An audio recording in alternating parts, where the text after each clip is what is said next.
नाथों के नाथ सोमनाथ। जब देव सोते हैं तब जगत का भार शिव शंकर के जिम्मे होता है, ऐसी मान्यता है। यही वक्त भी है जब भोलेनाथ की आराधना मनुष्य के जीवन को निखार देती है। इसमें भी श्रावण मास शिव आराधना के लिए अति श्रेष्ठ माना गया है। वैसे भी ब्रह्मा, विष्णु और महेश, इन तीनों देवताओं में से शिव जल्दी प्रसन्न होने वाले देवता है। शिव शंकर भगवान निराकार ज्योति स्वरूप है, इसलिए उनकी पूजा आराधना शिवलिंग के रूप में की जाती है। हिंदू धर्म में 12 ज्योतिर्लिंगों का अपना अलग महत्व है। इनके दर्शन मात्र से प्राणी जन्म जन्मांतर के दुखों से दूर होकर मोक्ष को प्राप्त करता है। गुजरात प्रांत के काठियावाड़ क्षेत्र में सोमनाथ ज्योतिर्लिंग स्थित है। इसे 12 ज्योतिर्लिंग में प्रथम गिना जाता है और यही वजह है कि भगवान सोमनाथ के प्रादुर्भाव की जानकारी प्रत्येक मनुष्य को होनी चाहिए। इसके माध्यम से भी हम मानसिक आराधन में रत हो सकते हैं। दक्ष प्रजापति के शाप से मुक्त होने के लिए चंद्र सोम ने प्रभास में महादेव शंकर की आराधना की थी और महादेव को प्रसन्न कर शाप मुक्त होकर अपना तेज पुनः प्राप्त किया था। अतः यह स्थान प्रभास कहलाया था। दक्ष ने अपनी 27 कन्याओं का विवाह चंद्रदेव के साथ किया था।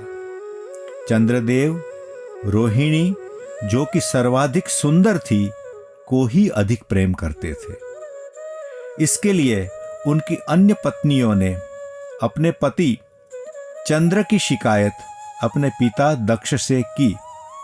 पहले तो दक्ष प्रजापति ने चंद्र को समझाया बुझाया, पर जब उनके व्यवहार में कोई सुधार नहीं हुआ तो उन्होंने अपने जमाता को शाप दे दिया। उसके परिणाम स्वरूप सोम क्षीण होने लगे, प्रकृति का संतुलन बिगड़ने लगा। अंततः सभी देवताओं ने दक्ष से सोम को इस शाप से मुक्त करने की विनती की।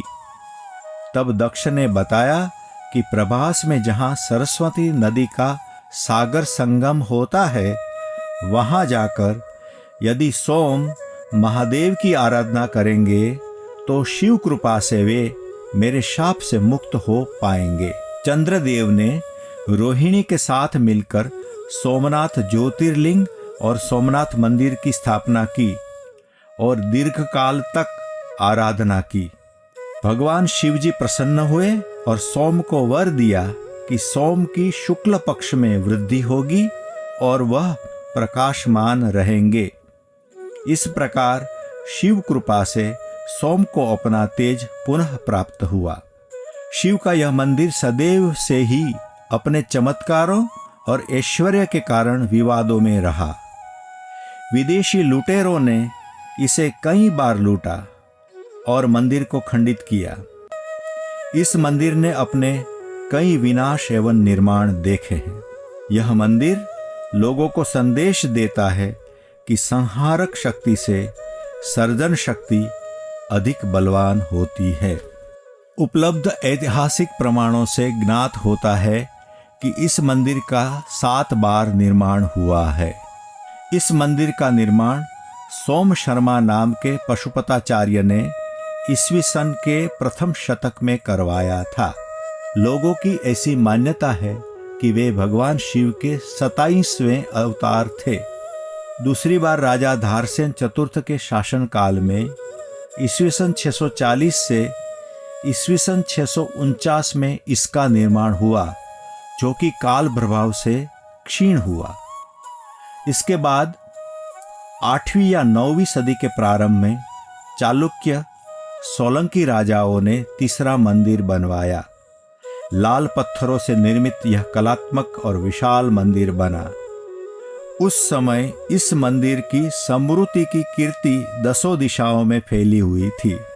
इस मंदिर के धन दौलत से आकृष्ट गजनी के सुल्तान महमूद ने ईस्वी सन 1026 में सोमनाथ पर आक्रमण किया।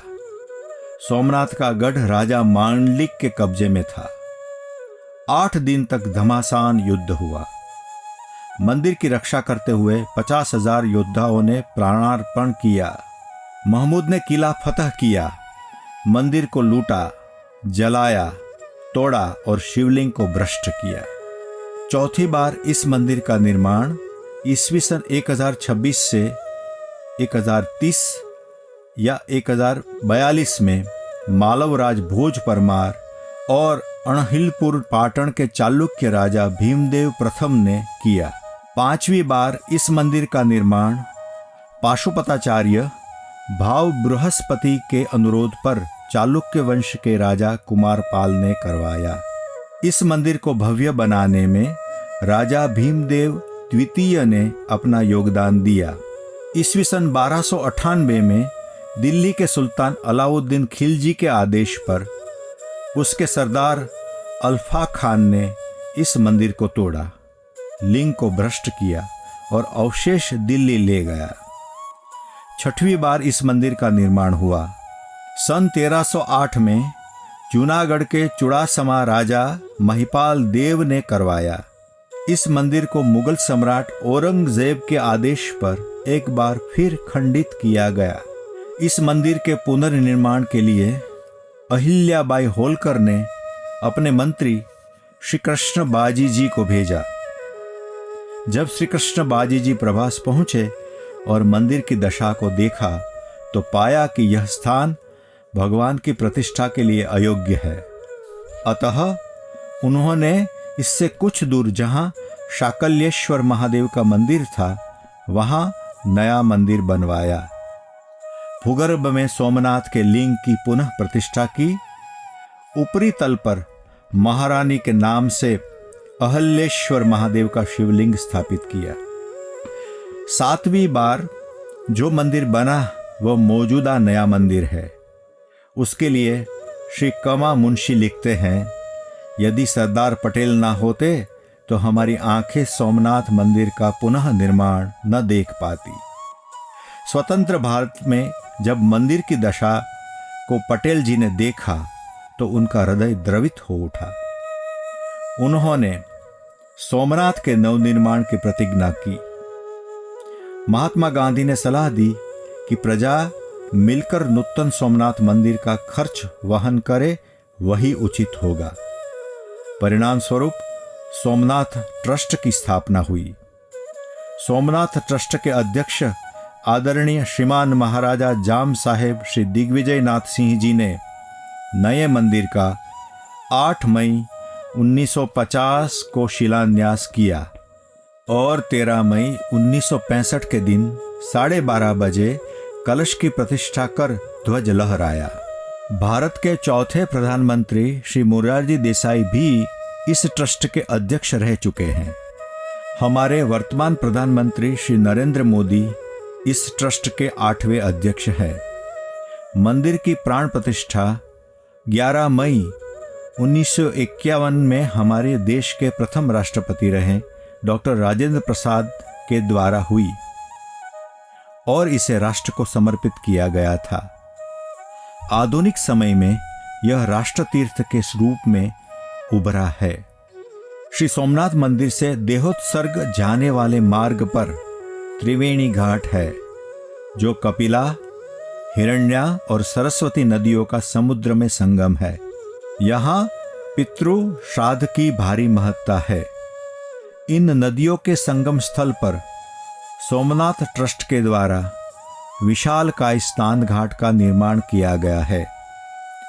इसके निकट ही महाकाली मंदिर, रुद्रेश्वर मंदिर, श्री रामचंद्र जी का मंदिर, वेणेश्वर महादेव का मंदिर, शारदा मठ में श्री कामनाथ महादेव, श्री आदि शंकराचार्य की गुफा, श्री लक्ष्मी माता जी का मंदिर, श्री लक्ष्मी माता जी मंदिर है। इस ट्रस्ट के द्वारा संचालित श्री कृष्ण गोलोक धाम तीर्थ का दर्शन भी श्रद्धालुओं और पर्यटकों के लिए आकर्षण का केंद्र रहा है। श्री कृष्ण गोलोक धाम, श्री गीता मंदिर, श्री लक्ष्मी नारायण मंदिर, श्री कृष्ण चरण पादुका, श्री बलदेव जी गुफा, श्री गोलोक घाट, श्री काशी विश्वनाथ मंदिर, श्री महाप्रभु जी बैठक, श्री भीमनाथ मंदिर आदि स्थित है। कुल मिलाकर हम कह सकते हैं कि इन मंदिरों की देखभाल सोमनाथ ट्रस्ट के द्वारा उत्तम तरीके से की जाती है। यह ट्रस्ट श्रद्धालुओं के लिए रहने खाने की व्यवस्था बहुत ही अच्छे तरीके से करता है। पर्यटन की दृष्टि से कहे या फिर श्रद्धा की दृष्टि से, शिव का यह धाम सदियों से आकर्षण का केंद्र बना हुआ है। पूरे विश्व से लोग यहाँ खींचे चले आते हैं। श्रावण मास में तो सोमनाथ की अनोखी छटा बिखरी रहती है। इन दिनों दर्शन लाभ लेना भी जीवन का सर्वोपरि पुण्य माना गया है। हर हर महादेव।